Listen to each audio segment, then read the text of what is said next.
Bom, agora a ausculta pulmonar. Vamos lá. A ausculta pulmonar, você inicia sempre fazendo simetria, comparando um lado com o outro.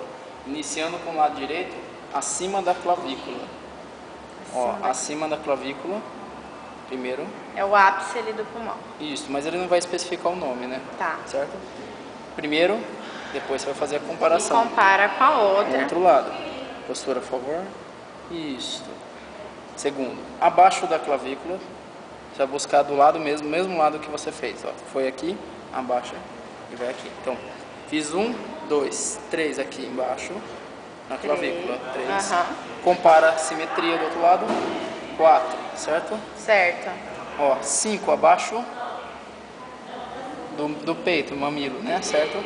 Mais acima um pouco. Compara com o outro lado. Isso, esse é o anterior. O lateral. Você pode virar de lado. Lembrando que a gente vai escutar ruídos adventícios ou não. Isso. Comparando se tem murmúrios, né? Isso, roncos, murmúrios, aquilo tudo que a gente sabe. Você vai fazer, aqui o pulmão está dividido em 3, é o lóbulo superior, médio e inferior. Dá para saber, até pelo sutiã dá para observar. Vou fazer a ausculta no lóbulo superior, entre as costelas, lembrando que pode ouvir o osso não, médio e inferior. Isso, posteriormente,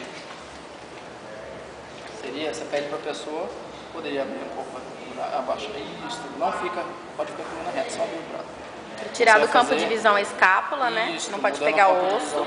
Escápula e posicionando lateralmente a escápula, das margens laterais da escápula, para fazer, e mesma coisa, comparar um lado com o outro, vai sempre abrindo, clavícula. Né?